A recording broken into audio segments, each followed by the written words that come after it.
जी, मैं फिर आज 28 तारीख है।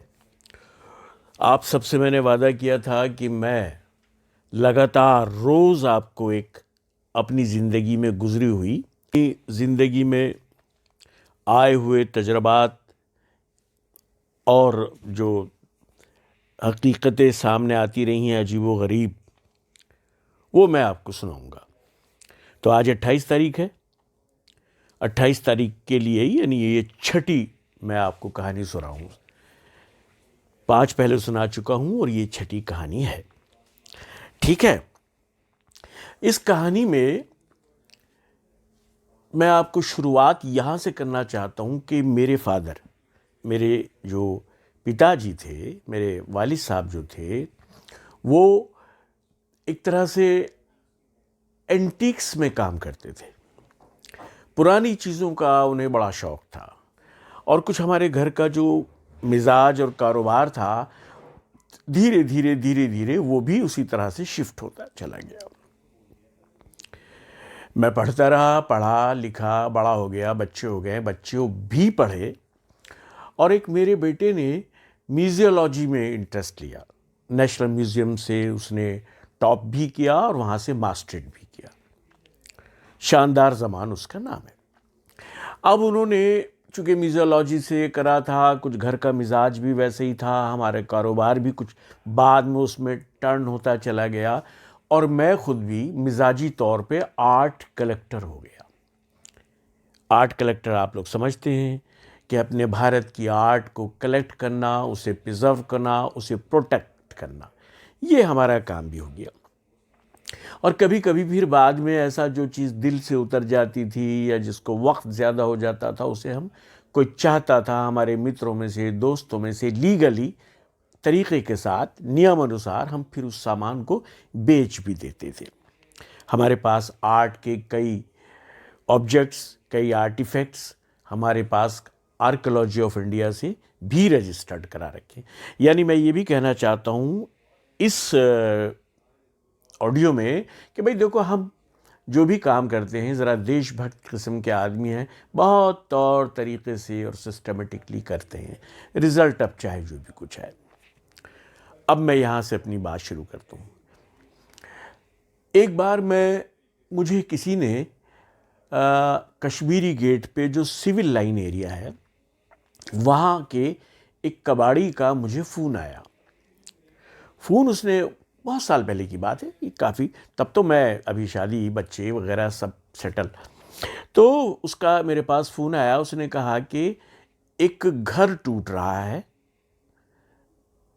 कश्मीरी गेट में, सिविल लाइन पे। कश्मीरी गेट मेट्रो स्टेशन से उतरने के बाद एक 500 मीटर या 1000 मीटर दूरी पर एक चर्च है। चर्च के पीछे कंपाउंड है, कंपाउंड के पीछे कुछ पुराने घर बने हुए थे ब्रिटिश पीरियड के, वो तोड़े जा रहे हैं और उसमें आपकी मर्ज़ी का कुछ सामान निकल रहा है। जैसा कि आप शौकीन हो उस तरह के सामान है, अगर आप कहें तो मैं आपको ले चलूँ।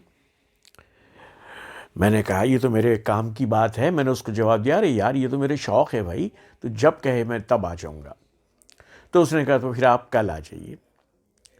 मैं कल उससे टाइम लेके सेट वेट होके और कश्मीरी गेट जहाँ मुझे मिलना था उसको वहाँ पहुँचा। वो मुझसे पहले खड़ा था वहाँ आया हुआ। मुझे साथ लेके वो उस चर्च में गया और चर्च में के बाद चर्च के पिछले पोर्शन में लेके गया जहाँ बहुत साल पहले वो मकान गिरा है या तोड़ा या ठीक किया जा रहा था। वहाँ से एक बुज़ुर्ग आए, उनके पास लेके गया। उन्होंने कहा कि चलिए मैं आपको एक दो चीज़ें हैं, सामान है मेरे पास, मेरे बाप दादाओं ने कलेक्ट किया है। मेरे कहने लगा कि मेरे जो बाप थे, उन्होंने कहा कि मेरे जो बाप थे वो एक अंग्रेज़ के यहाँ ब्रिटिश पीरियड में कुक थे, खाना बनाते थे और खाना बनाते हुए उसी ज़माने में हम लोगों को कहीं यहाँ जगह दे दी गई थी कश्मीरी गेट में। अब तब से हम यहाँ रह रहे हैं, इस पे मुकदमे चल रहे हैं, ये वो जाने क्या क्या बातें उसने मुझे बताई। मैंने कहा चलो छोड़ो यार, ये तो मेरे सब मिजाज और टेस्ट की चीज़ें नहीं हैं कि हिस्ट्री में क्या हुआ, कब हुआ, क्यों हुआ। अभी तो तुम मुझे ये बताओ कि मैं मेरे लिए, मेरे लायक, मेरे मिजाज के हिसाब से या मेरे शौक़ के हिसाब से तुम्हारे पास क्या चीज़ है। तो उसने 2-3 चीज़ें दिखाई, एक जगह ले गया, मैं 2-3 चीज़ें दिखाई। 2-3 चीज़ों में, अच्छा उस कंपाउंड में क्रिश्चियंस ही रहते हैं। अभी तो मुझे पता नहीं, ये तो बहुत साल पुरानी बातें हैं। अभी मुझे पता नहीं वहाँ क्या स्थिति है, क्या है, कौन रहता है, कौन नहीं रहता। और अगर अब तुम मुझसे कहो भी ना लेके चलो, तो मैं जा भी नहीं सकता, क्योंकि मैं भी खुद भूल गया और रिटायर हूँ, कहीं बाहर निकलता भी नहीं हूँ, क्यों जाऊँगा। अभी मैंने पूरे घर में अपनी पेंटिंग्स सजा रखी हैं, दीवारों पे लगा रखी हैं, अलग अलग आर्टिस्टों की, हिंदुस्तान के आर्टिस्टों की ज़्यादा। लेकिन कभी कभी मैं बाहर के कलाकारों की भी कुछ पेंटिंग्स रखता हूँ, लगाता हूँ। उन्होंने मुझे 2-3 चीज़ें दिखाई। एक हुक्का दिखाया, और हुक्का ऐसा दिखाया कि भाई वो था तो हुक्का, और वो कहने लगा अंग्रेज़ पीता था। मैंने कहा यार अंग्रेज़ तो हुक्के पता नहीं पीते होंगे, मुझे पता नहीं। कहने लगा एक अंग्रेज़ हुक्का पीते थे ये, और उन्होंने मेरे बाप को दे दिया था। अच्छा, एक और सामान दिखाया, एक प्लेट दिखाई, और प्लेट के पीछे कुछ जो पेंटिंग्स बनी हुई है, प्लेट में बनी हुई थी, वो कुछ अंग्रेज़ों की पेंटिंग थी। वो भी मुझे कोई ख़ास पसंद नहीं आई। एक उसने मुझे पेंटिंग दिखाई, पेंटिंग का साइज़ है 3 फीट्स इंटू 3 फीट्स, यानी 36 इंची और 36 इंची, 36 इंची लंबाई, 36 इंची चौड़ाई, स्क्वायर पेंटिंग है। उस पेंटिंग पे एक लेडी डांस कर रही है। अब ये बात तो पक्की है, क्योंकि मैं आर्ट का शौकीन हूँ, आर्ट का कलेक्टर हूँ, मुझे मालूम है कि ये हमारे देश की पेंटिंग नहीं है। ये अंग्रेज़ों के ज़माने की कोई पेंटिंग रही होगी। मुझे ऐसा लगता है 60, 70, 100 साल की हो गई होगी, लेकिन ये हमारे देश की पेंटिंग नहीं है। क्योंकि अगर हमारे देश की ये पेंटिंग है, तो कहीं कभी नॉर्थ ईस्ट की तरफ की कहीं हो तो हो भाई, क्योंकि ट्राइब्स भी उधर ही है और उस तरह के डांस भी उधर होते हैं। और चेहरा मोहरा जो होता है उस लड़की का, जो है वो चेहरा मोहरा भी उसी तरह का है जैसे नॉर्थ ईस्ट के लोग होते हैं, हमारे देश के जो नॉर्थ ईस्ट एरिया है वहाँ के। अब वो मैंने पेंटिंग, उसने कहा कि आप दे दीजिए, मुझे पैसे की ज़रूरत है। मैंने कहा तुम कितने पैसे इसके चाहते हो। तो बहुत पहले की बात है, काफ़ी दिन पहले की बात। उसने कहा मुझे 3,000 रुपये आप दे दीजिए। अब चूँकि मेरा तो शौक़ है भाई, मैं कहीं से भी कमाता हूँ, मेहनत मजदूरी या जॉब या नौकरी या कुछ जो भी कुछ करके मैं काम धंधा बिजनेस करके पैसे कमाता हूँ और शौक़ पे खर्च करता हूँ, सीधी सीधी बात है। उन्होंने कहा 3,000 रुपये मुझे चाहिए, मुझे ज़रूरत है, और आप भले इसमें से भी एक आध प्लेट और ले जाइए। तो मैंने कहा नहीं, वो प्लेट व्लेट रखूँगा मैं, कहीं रख दूँगा, बहुत सारी इकट्ठी हो रही हैं, मुझे तुम ये पेंटिंग ही के पैसे बता दो। फिर उसने कहा आप 3,000 रुपये मुझे दे दीजिए, मैं ये पेंटिंग आपको दे दूँगा।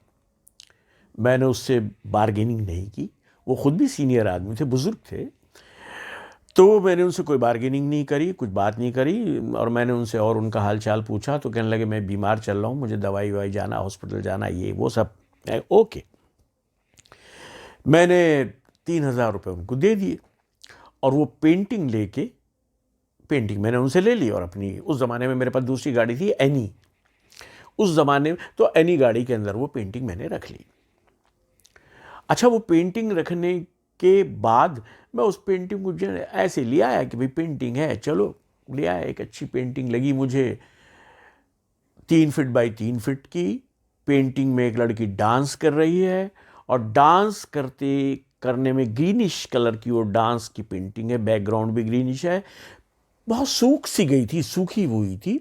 तो मैंने उसको थोड़ा रेस्टोर भी कराया, उस पर थोड़ा जिससे मैंने रेस्टोरेशन उसका कराया है, उन्होंने कहा कि भाई इसको थोड़ा, ये सूख गई है, इस पर मैं एक लिक्विड लगा देता हूँ, एक केमिकल लगा देता हूँ, तो थोड़ी इसमें जान आ जाएगी, ये उन्होंने मुझसे कहा। तो मैंने कहा ठीक है साहब, करिए आप।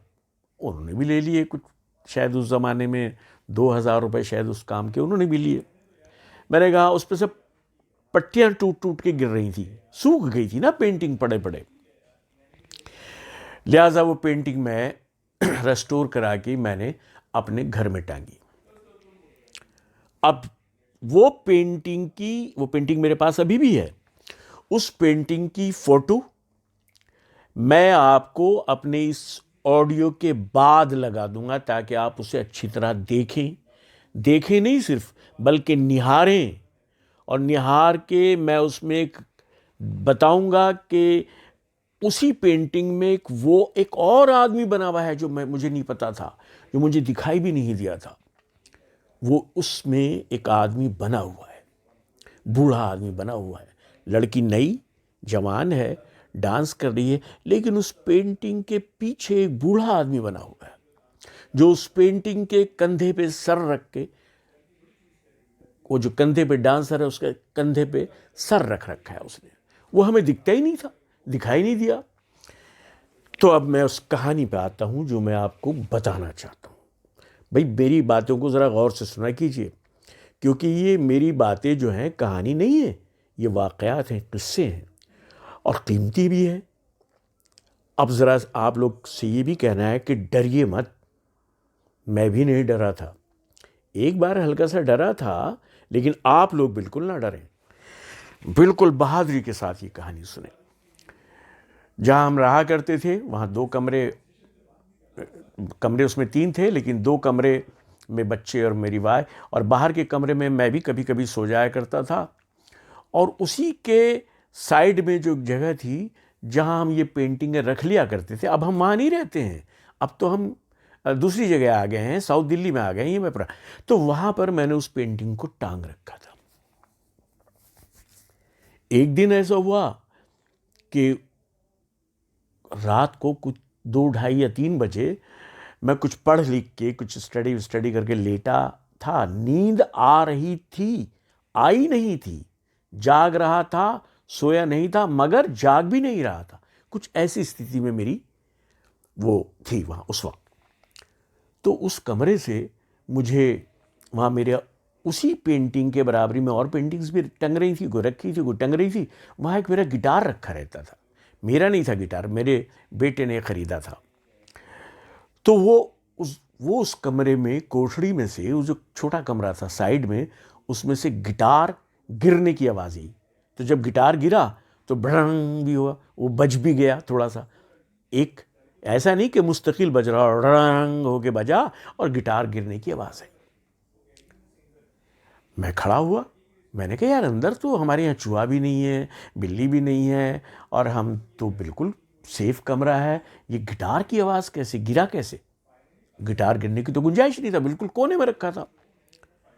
मैंने दरवाज़ा खोला, दरवाज़ा खुला हुआ था लेकिन थोड़ा सा कम था।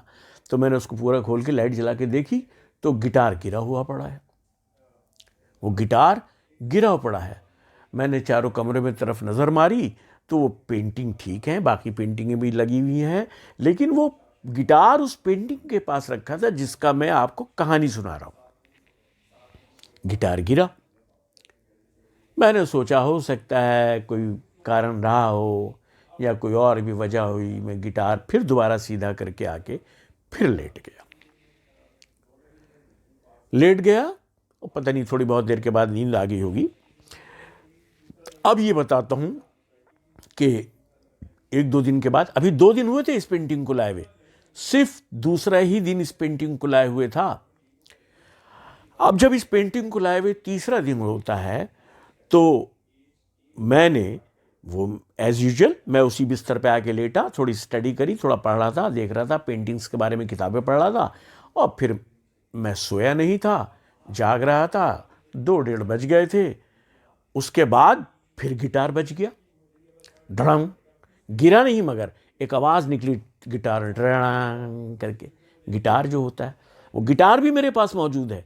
मैं इस ऑडियो के बाद आपको उस गिटार की भी अपनी तस्वीर डाल दूंगा, वो पेंटिंग की डालूंगा और उस गिटार की भी डालूंगा।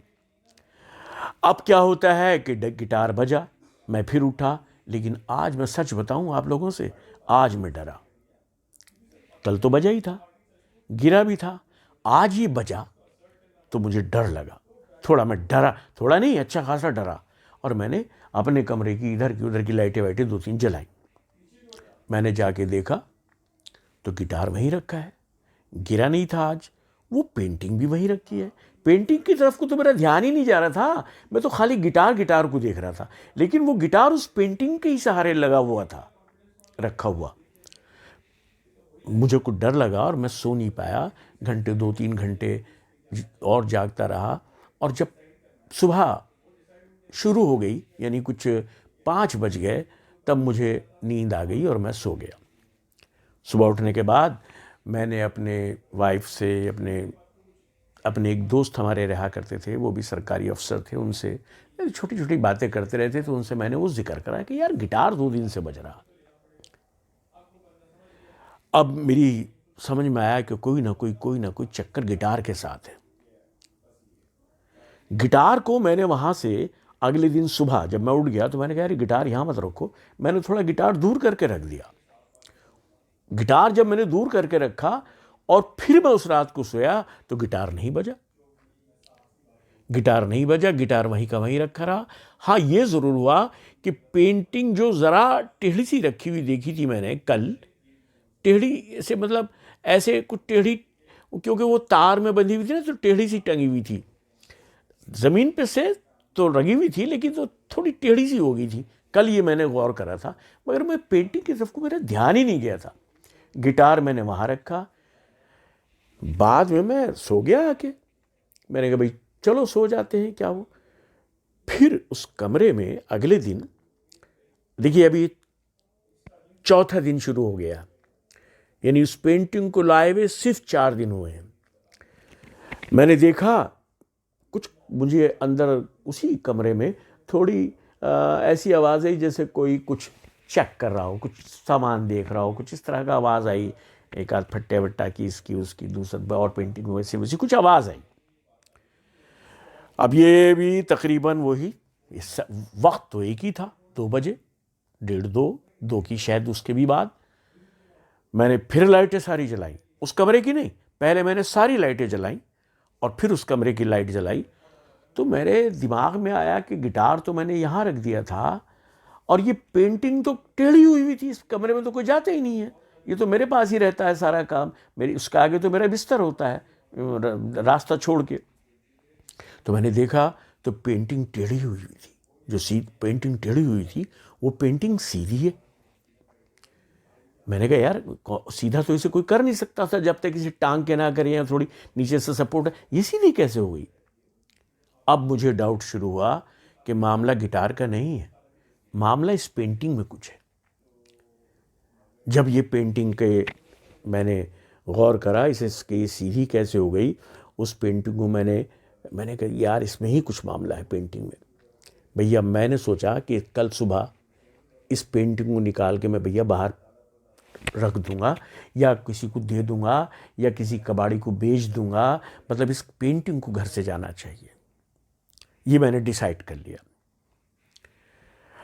अगली रात होती है तो मैंने चाहा कि मैं अपने दूसरे कमरे में, जहाँ मेरे बेटा और मेरी बेटी 2 और वाइफ मेरी थी, मैं सोचा कि वहाँ जाके लेट जाता हूँ तो मुझे डर भी कम लगेगा, कुछ खटपट होगी तो मुझे परवाह भी नहीं होगी, मैं तो आराम से सेफ सो जाऊँगा।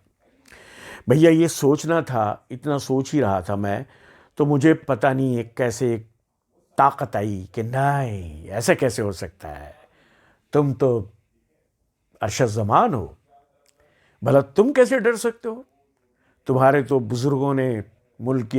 एक वहम शुरू हो गया कि यार हम तो फ्रीडम स्ट्रगलर के बेटे हैं, हमारे तो बाप दादाओं ने जंगें लड़ी हैं और हमारे तो दादा नजीबुद्दौला की फ़ौज में एक बहुत बड़े अधिकारी थे और तुम तो बहादुर के बेटे हो और तुम तो यूँ हो और तुम तो वो। एक ऐसा दिमाग में मेरे बराबर छाया।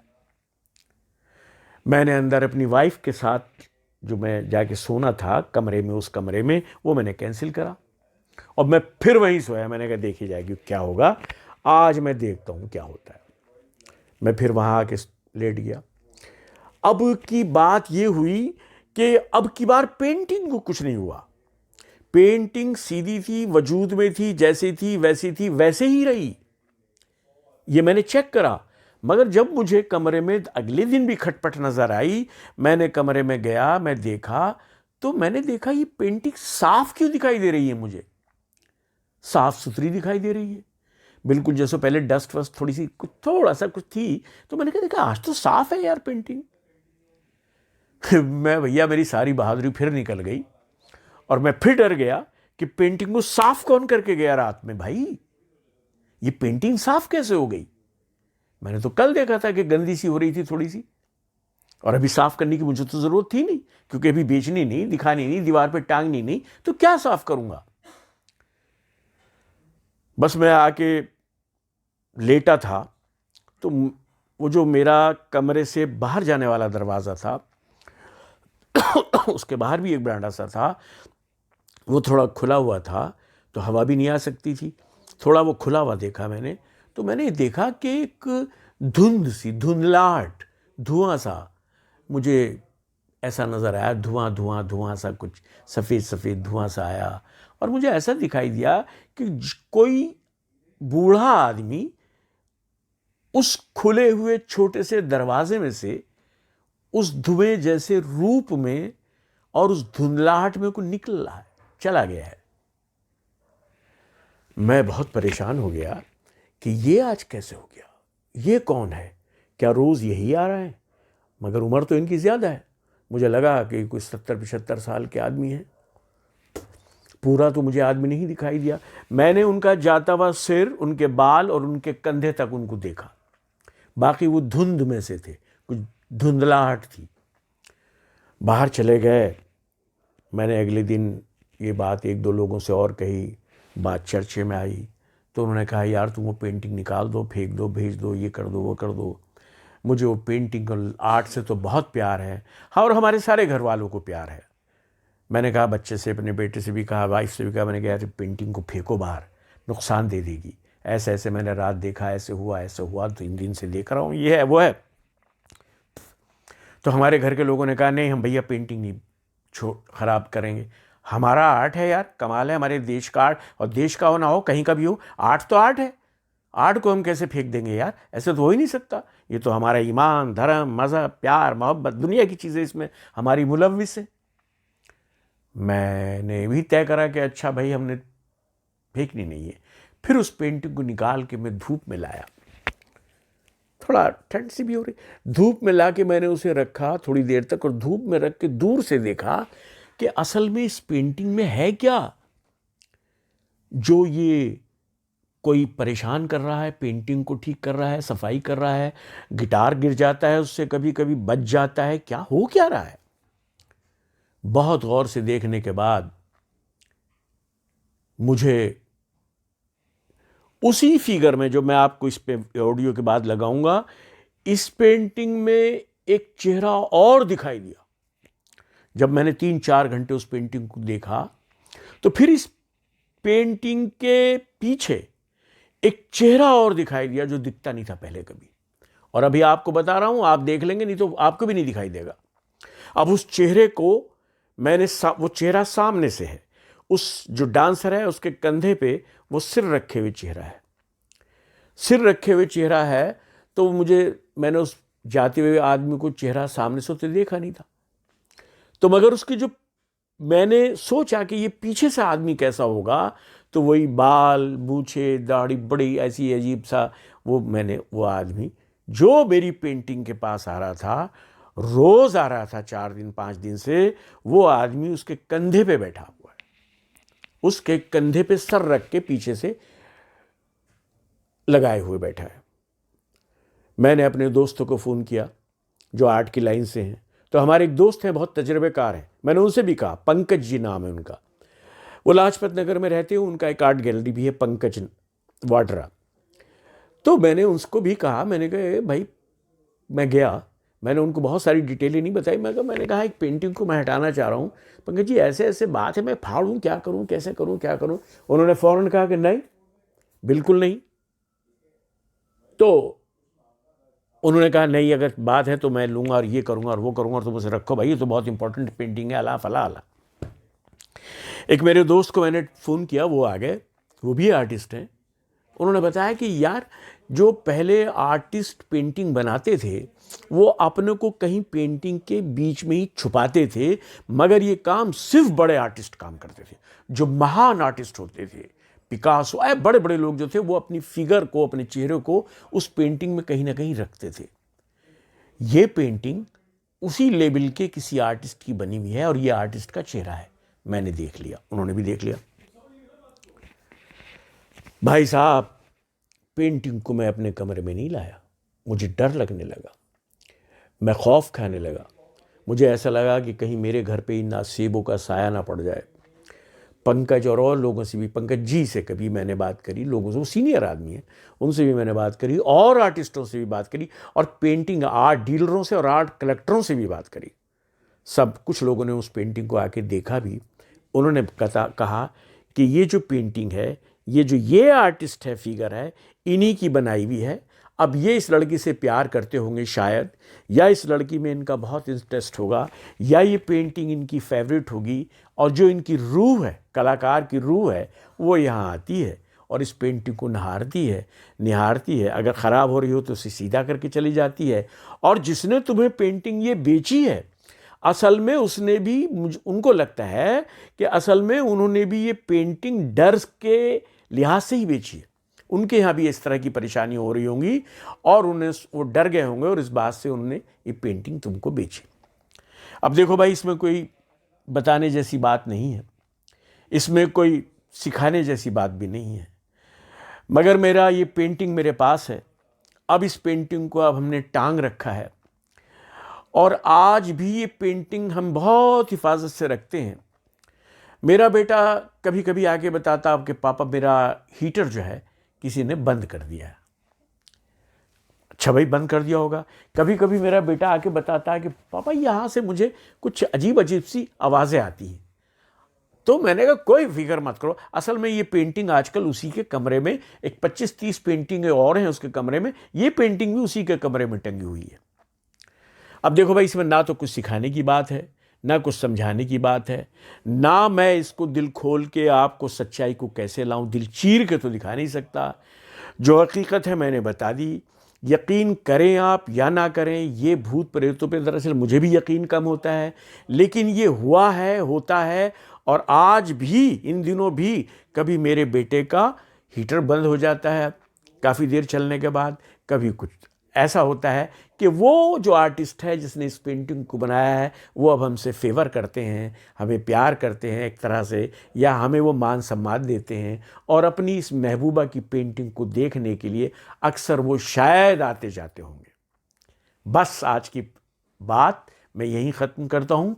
अरशद ज़मान मेरा नाम है, दिल्ली से मैं बात कर रहा हूँ। पेंटिंग की फ़ोटो या वीडियो मैं इस अपने ऑडियो के बाद लगा रहा हूँ। आप गौर से देखिएगा, वो आर्टिस्ट सर पे उस डांसर के सर पे अपना सर रखे हुए बैठा है कंधे पे, और इसके बाद मैं कुछ नहीं कह सकता। अब कोई दुनिया का कितना बड़ा आदमी भी, कोई बड़ा ख़रीदार भी आए इस पेंटिंग को ख़रीदने के लिए, तो मैं बिल्कुल नहीं दूंगा। वो आर्टिस्ट जो इस अपनी बनाई हुई मुजस्समा से प्यार करने लगे हैं, वो मेरे यहाँ आते हैं, इस कमरे में आते हैं, तो मैं उनका दिल नहीं तोड़ सकता। Thank you very much.